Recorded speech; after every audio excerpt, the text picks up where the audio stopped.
Hola, hoy estamos aquí para hablar de las escuelas activas, especialmente y en concreto de la Escuela Activa de Magea.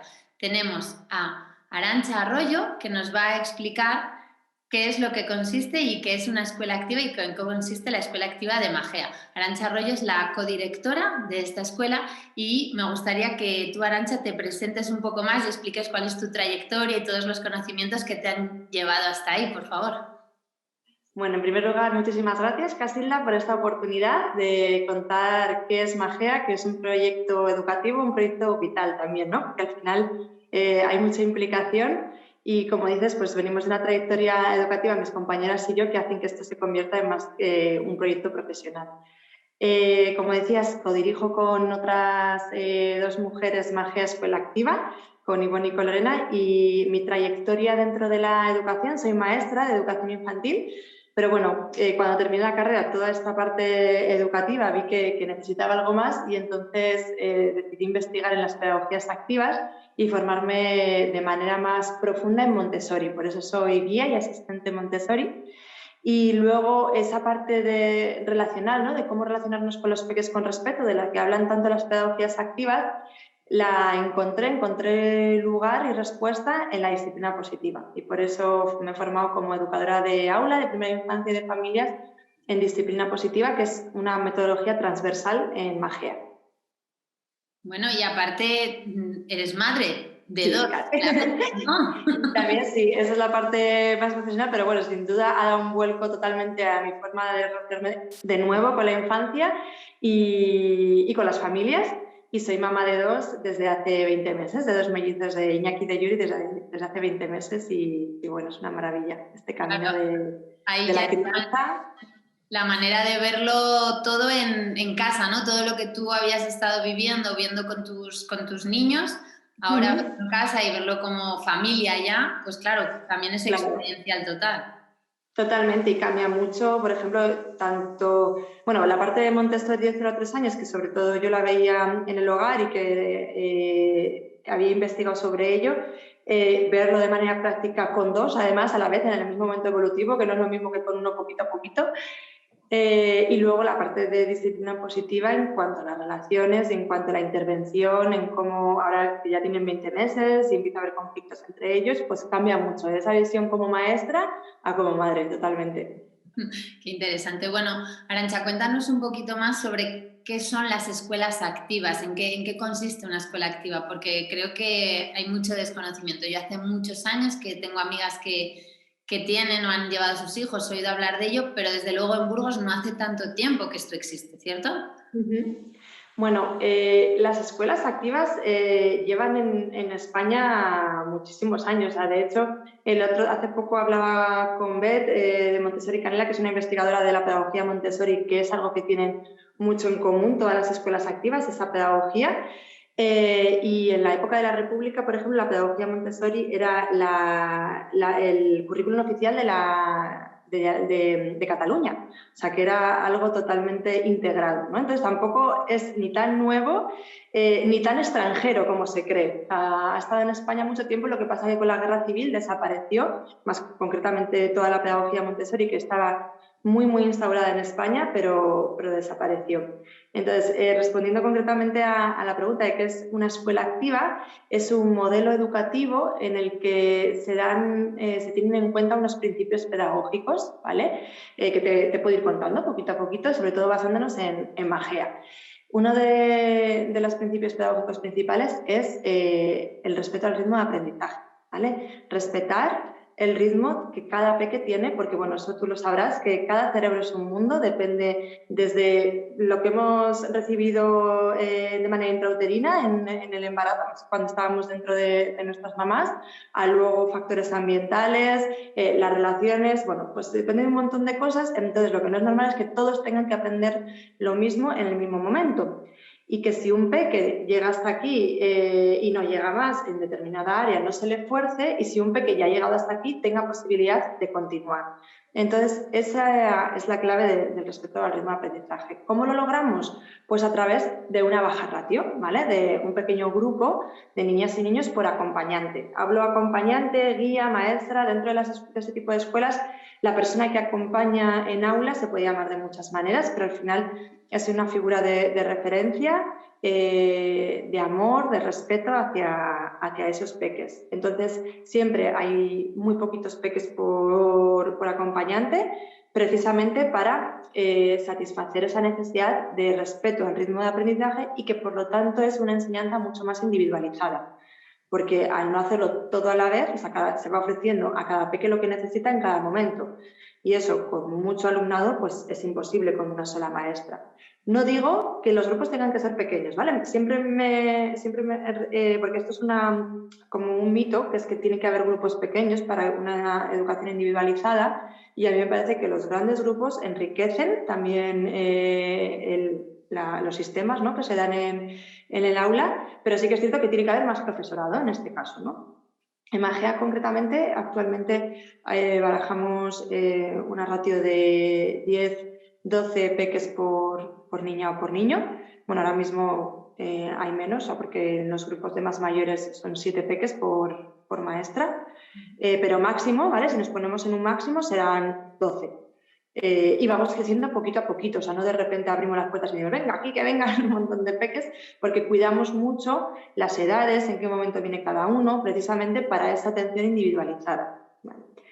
Y este respeto al ritmo de aprendizaje y esa atención individualizada se logra también a través del agrupamiento multinivel, ¿vale? Que esto es propio de las escuelas rurales. Digamos que en España, si tú te vas a un pueblito, es lo más normal, pero ahí lo hacen porque no tiene más remedio, porque como no hay peques, no hay suficientes niños y niñas, pues tienen que juntar a peques de diferentes edades en un mismo aula. Y en las escuelas activas es una motivación a propósito, adrede, se busca esa agrupación multinivel.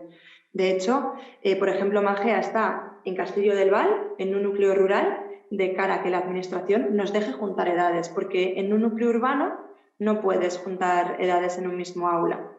¿Vale? Eso podría hacerse a través de una homologación con un sistema americano o británico, un sistema internacional.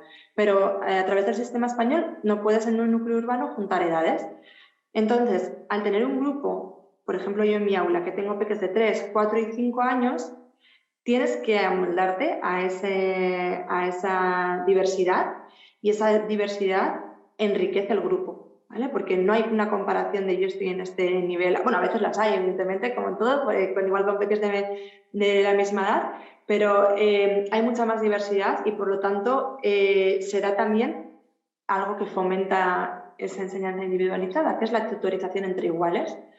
Los mayores enseñan a los pequeños y los pequeños aprenden de los mayores muchas veces a través de la observación. No tienen por qué estar haciendo algo, sino observando cómo lo hace el otro, que sí que es capaz, que está en ese momento, se van creando esas conexiones neuronales a través de las neuronas espejo, por las cuales yo, sin todavía ponerme a hacer determinada actividad, ya estoy, en cierto modo, aprendiendo a hacerla. ¿Vale? Entonces... Muy interesante, y aunque exista desde la República, creo que es bastante desconocido, porque sí, no hay tantas personas que conozcan esto, y mucho menos la metodología que usáis, porque a veces dicen, bueno, pero es que eso, no sé, pero qué base tiene, pero que, claro, hay desconocimiento, ¿no? Y sí. es lo que quiero Esto, lo que te he explicado ahora, digamos que es que puede ser algo muy común en cualquier escuela rural, con una maestra motivada porque se da de manera natural ese ambiente preparado, que digamos, ¿no? Y luego está la pedagogía que utilizamos en Magea. Pero esto sí que es propio, digamos que todas las escuelas activas lo tienen, pero no por tener esto eres una escuela activa, ¿vale? Es como la diferencia. Pues hay escuelas rurales que tienen todo lo que acabo de explicar, pero no es una escuela activa, porque, por ejemplo, utilizan libros de texto, ¿vale? Por poner un ejemplo. Y ahora, ¿no? Vamos al tema de la pedagogía, de la metodología que utilizamos a nivel de contenidos y también del modelo de relaciones, porque para mí, para Magea, para el proyecto educativo, siempre explicamos que la escuela tiene que fomentar el desarrollo integral de las niñas y niños, e imaginamos este desarrollo integral como un tren que va por las dos raíles de la vía. Uno tiene que ser los contenidos académicos que los facilitamos o los mostramos para que se vayan aprendiendo de manera activa, en el que el alumnado es el protagonista del aprendizaje, de lo concreto al abstracto, pero por otro lado también está el acompañamiento emocional. Y el acompañamiento emocional no solo es en momentos a través de herramientas, ¿vale? Enseñando herramientas o con cuentos o con estrategias o dinámicas, ¿no? Que está muy de moda ahora el tema de la educación emocional, sino también el acompañamiento en el momento de conflicto, que es lo más difícil, ¿vale? Cuando un peque de repente pega a otro peque, pues si le estamos castigando, no estamos sabiendo ver qué emoción hay ahí y cómo gestionarlo, estamos cortando. Entonces, algo que tienen en común las escuelas activas es que, por lo menos de las que yo he conocido, que las personas que acompañan, las maestras, maestros, acompañantes, tienen un gran trabajo de crecimiento personal, ¿vale? Para saber qué es lo que a mí me está removiendo, por qué me está afectando esto, de cultivar su mundo interior para acompañar de la mejor manera en esos momentos en los que la situación no es muy agradable.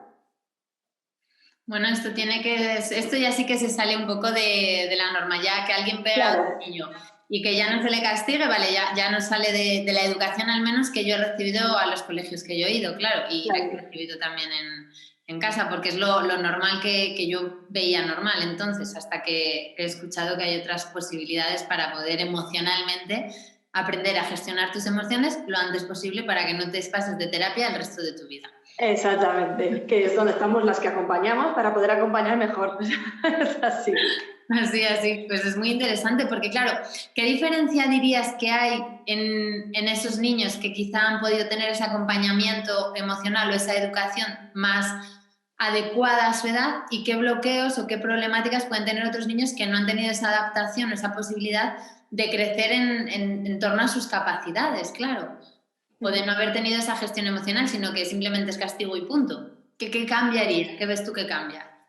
Pues mira, yo al final nos pasa mucho a nosotras que como tenemos mucha implicación y metemos muchas horas, vivimos en nuestra utopía y al final con las niñas y niños que nos relacionamos son con los de la escuela y a veces no salimos del todo a la realidad. Pero cuando vienen otras personas, por ejemplo, gente de prácticas, ¿no? Recibimos alumnado de prácticas de la Universidad de Burgos, o yo que hago formación a familias y, por ejemplo, lo que me ha pasado en este último curso que he hecho de familias de disciplina positiva es que venían familias que acababan de ser mamá y papá muy recientemente diciendo que tenían amigos con peques de 7, 6, 8 años que se habían educado en esta forma y tenían amigos que no, que todo lo contrario, y que ellos para lo que querían para sus hijos era lo que habían visto a largo plazo. Entonces digamos que ya no es algo que se base en la intuición, ¿vale? Porque para mí es de sentido común que un modelo educativo basado en el buen trato, en relacionarse mejor, siempre va a ser mejor, ¿no? Sino que ya a largo plazo vemos los resultados y vienen personas diciendo, es que yo quiero lo que estoy viendo con 7, 8 años. Ojo que es mucho más difícil, entre comillas, porque al ser a largo plazo, hay veces que parece que te estás dando de cabeza pues, contra la pared, pero al final merece la pena. Entonces, sobre todo es una capacidad de autoescucha increíble, ¿vale? De escuchar qué es lo que necesitan en cada momento, cómo se están sintiendo, cómo les está haciendo actuar eso. Y luego ese enfoque en soluciones sin dependencia del adulto, sin dependencia a que otras personas resuelvan por ellos el conflicto, ¿no? La típica situación de me ha hecho algo y voy a decírselo a fulanito para que esa persona adulta dicte sentencia. Esto no se da porque nosotros les preguntamos ¿y qué necesitas? ¿Qué puedo hacer yo? Lo que hacemos es acompañar a esa persona para empoderarla un poquito a la hora de hablar con esa persona con la que tiene un conflicto, evidentemente. No les dejamos, vete a hacer tú lo que creas, lo que consideres, porque también en las personas adultas está la experiencia. Pero es más ese acompañamiento y ese empoderamiento desde estoy aquí para darte seguridad, pero no te voy a solucionar el problema porque es tu problema. No, yo no sé cómo te estás sintiendo. Y luego sí que trabajamos esas herramientas, ¿vale? Disciplina positiva es una metodología que en aula es un programa de habilidades socioemocionales que a lo largo del curso, en talleres, en dinámicas, en asambleas, se van generando esas herramientas para solucionarlos, para que en momentos de conflicto las utilicen, porque de serie somos mamíferos y de serie lo que nos sale es la agresividad. O sea, todas esas estrategias y esa inhibición y esa autorregulación emocional viene dada por un lado, maduración cerebral, pero también por un trabajo. un trabajo de enseñar habilidades, un gimnasio de vida, como dice mi maestra Marisa Moya, el gimnasio de las habilidades sociales, emocionales y de vida. Entonces, ese es nuestro papel y lo que vemos que hay una gran diferencia. También hay mayor intensidad, ojo, que cuando los peques aprenden a escucharse a sí mismos y claro, eso no se corta, brota, porque son pura emoción y eso hay veces que a la gente le incomoda, pero le incomoda yo creo que también porque como ellos como no nos han permitido eso en nuestra infancia, no sabemos cómo gestionarlo. El enfado incomoda, el llanto incomoda y parece que hay que cortarlo en vez de ayudar a transitarlo. Bueno, en eso tienes toda la razón. A lo mejor no solo de niños, ¿no? Quizá también estamos con otros adultos y tú lo que quieres y lo que esperas es que la gente se ría, esté contenta y esté feliz. De repente cuando alguien se pone a llorar o se pone triste o se pone enfadado o le pasa algo, la gente hace así como... Sí, sí, o cortar, ¿no? O ya, venga, ¿qué pasa? Corta, no llores, no llores, no llores, no llores más. No, No llores, no llores.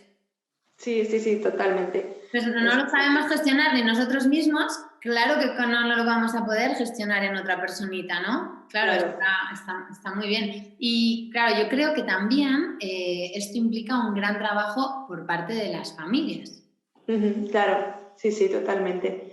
Nosotros en la escuela la formación que ofrecemos de disciplina positiva, o sea, que ofrezco yo, que es abierta a todo el público para las familias de Magea, es gratuita y obligatoria, o sea, es algo que tienen que hacer, que de momento no nos toca obligar a nadie, ¿vale? Porque al final tú quieres acompañar mejor, pero es para ir en la misma línea, para que yo si te hablo de una pauta o de un enfoque de soluciones o de una meta errónea del comportamiento, sepas de qué te estoy hablando y poder ir de la mano, ¿vale? Y luego también, por ejemplo, este curso, con esto, lo bueno de la pandemia es que ha acercado a personas que antes teníamos lejas o por lo menos ya costaba dinero traerlas, ¿no? Ya simplemente por transporte o por alojamiento.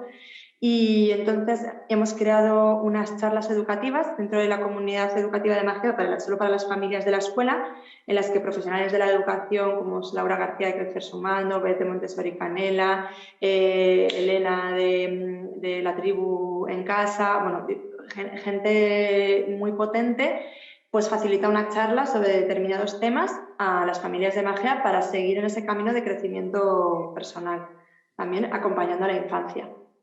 Bueno, pues muy completo, muy interesante, muy intenso y bueno, ahora sí que creo que podemos entender un poco más cuál es la diferencia en una escuela activa en otra de las escuelas que estamos más acostumbrados a conocer. Me falta hablar del tema de la pedagogía, el tema de los materiales, que es los contenidos académicos, ¿vale? Porque muchas veces, o sea, el problema es que tenemos una losa tan grande en cuanto al aprendizaje, porque se nos ha machacado tanto que pensamos que los peques, si tienen la libertad de elegir, van a elegir no aprender. Y es que es un instinto humano el del aprendizaje, el descubrir, la exploración. Así que en un entorno adecuado eso se va a dar. Eso lo hacemos a través de las diferentes pedagogías, ¿vale? Sobre todo, por ejemplo, en infantil lo que utilizamos es Montessori, que es un sistema de materiales, un currículum a través de materiales concretos y de desarrollo que van evolucionando su uso a medida que los peques van evolucionando para entender lo concreto, o sea, para entender conceptos abstractos como pueden ser los números, las letras, las operaciones, de manera concreta, pasándolo siempre por el cuerpo. María Montessori dio muchísima importancia a los sentidos, al poder del cuerpo para entender lo que luego tenemos que procesar de manera cognitiva en un proceso superior y lo que se hace es trabajar mucho esta parte. Entonces, por ejemplo, tenemos el área de vida práctica en Montessori, que los peques cuando empiezan a partir de 3 añitos parece que lo que están haciendo son tareas de casa, como puede ser servir una taza de té, limpiar una mesa, doblar unas telas, pero eso, la manera en la que se presenta, tiene una implicación directa, por ejemplo, con la lectoescritura, porque lo que hacemos siempre es trabajar el trazo de izquierda a derecha y la vista. Nosotros escribimos de izquierda a derecha en Occidente, ¿no? Pero digamos que en el momento en el que empezamos con ese proceso de lectoescritura que tanto peso tiene en el sistema educativo, que parece que cuando un peque aprende a leer y escribir ya es como que es un peque de bien, ¿no? Que ya ha hecho lo que tenía que hacer en infantil, pues algo tan complicado porque a nivel evolutivo llevamos solo 5.000 años haciéndolo, empezamos todo a la vez. Entonces empezamos a enseñar las letras, el nombre de las letras, además, porque bueno, en Montessori utilizamos sistema fonológico, y a escribirlas y a leer con el esfuerzo que conlleva a nivel corporal. Entonces, lo que hacemos es, a través de estos materiales de vida práctica, entrenar al cuerpo para que yo pueda ir haciendo con pinzas, con esponjas de manera circular, limpiando mesas. Voy trabajando el trazo que hace mi hombro, el trazo que hace mi muñeca, la fuerza que hace mi mano, el movimiento de izquierda a derecha y de arriba a abajo que hace mi vista, para que cuando ya esté preparado para empezar a aprender las letras, mi cuerpo lo tenga totalmente integrado. ¿Vale? Porque a mí la parte de lectoescritura desde Montessori me fascina, entonces hago formación específica para ella porque es algo que se puede aplicar de manera muy sencilla a cualquier escuela y que se debería hacer porque facilitaría muchísimo muchísimos problemas, que luego hay muchos problemas de aprendizaje adquiridos, ¿vale? Por forzar procesos, precisamente. Sí, claro, entonces, con la lectoescritura se fuerza un poco de este es el año en el que tienes que aprender a leer, sí o sí. Si no aprendes te vas a quedar de los de atrás o de los tontos. Claro.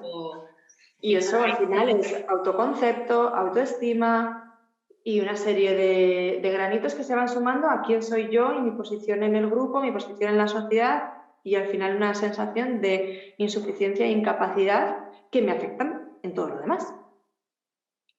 Claro, yo hace poco me preguntaban, bueno, ¿y qué diferencia hay? Y es que esos niños que salgan de ahí pero no han ido al colegio, ¿qué van a saber?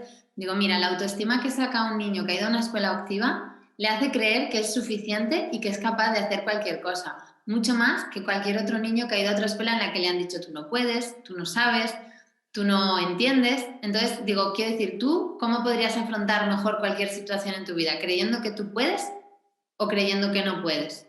Aunque haya sido un colegio con... No sé, esta es mi Sí, es un ejemplo, es la gran pregunta que nos hacen siempre con las de puertas abiertas, entrevistas, y siempre, o sea, lo explicamos tal cual lo haces tú. Luego, por otro lado, que los contenidos se aprenden, pero de manera diferente, ¿vale? Porque sí que se aprenden. De hecho, luego otra cosa que quería explicar es que en Magia hemos desarrollado un método propio, ¿vale? Que lo hemos registrado y todo porque está basado en neuroeducación, currículum oficial de Castilla y León y pedagogía activa, en la que hemos hecho un sistema para enseñar esos contenidos, o para que vayan aprendiendo, no enseñar, para que vayan aprendiendo esos contenidos de manera activa y mucho más sistematizado, ¿vale? En cuanto a los contenidos curriculares. Entonces, se aprenden, ¿vale? Y luego, aparte, a mí me hace mucha gracia esta preocupación que tiene muchísima gente sobre qué pasa, sobre que sea algo decisorio, qué les va a pasar después con 12 años cuando pasen al instituto, sin saber qué les puede pasar, porque cada niña y cada niño es un mundo, o sea, uno puede que lo lleve genial y otro fatal. Y pongo un ejemplo que es como que no nos fuésemos de vacaciones por miedo a lo que nos pase en el síndrome postvacacional, ¿no? O sea, las vacaciones sientan bien, sabemos que estamos mucho mejor. Pero claro, cuando vuelves de vacaciones, ostras, pues te cuesta, estás mal, pero es que las vacaciones te han servido, o sea, te han venido genial. Entonces sería como no irte de vacaciones, yo como no me lo voy a pasar bien, no voy a disfrutar, porque luego no vaya a ser que esté peor por haber estado bien. Es tan absurdo como eso, ¿no? Aparte de eso, de luego esa sensación de puedo aprender, o sea, sé aprender, puedo aprender y puedo hacer cosas porque han ido ajustando, ¿no? Ese entorno para que yo sienta esa capacidad. ¿Y de qué edad a qué edad aceptáis niños? O sea, me has dicho, a los 12 ya suelen ir al instituto. Sí, Magia es de 3 a 12 años. Empezamos de 3, ahora mismo tenemos 3 grupos, de 3 a 6, de 6, o sea, 6, 9 y 9, 12, ¿vale? Esos 3 grupos de alumnado. Bueno, pues hay bastante variedad, ¿no? De edad para poder estar muchos años para antes de poder ir al instituto. Sí, claro. Bueno, pues Jolín, pues muy, muy interesante, Arantxa. Muchísimas gracias por ponernos un poco de luz y de visión a este tema que aunque lleve tantos años en España, pues como muchos otros, que yo podría hablar de la quiropráctica, que también tiene sus años, pero bueno, en España es todavía una de las grandes desconocidas.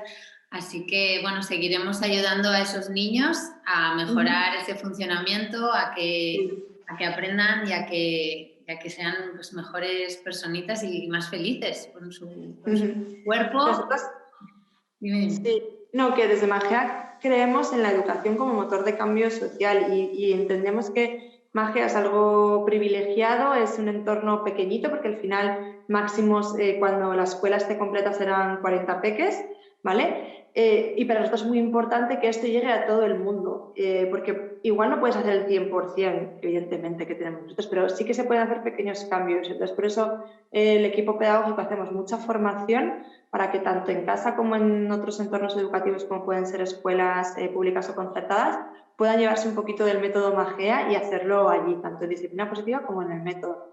Entonces, todos los meses hacemos formación, ahora online además, que viene gente, bueno, está viniendo gente hasta de Latinoamérica, que ha sido como increíble, y para eso, para divulgar y sembrar nuestro granito en el cambio de la sociedad a través de la educación.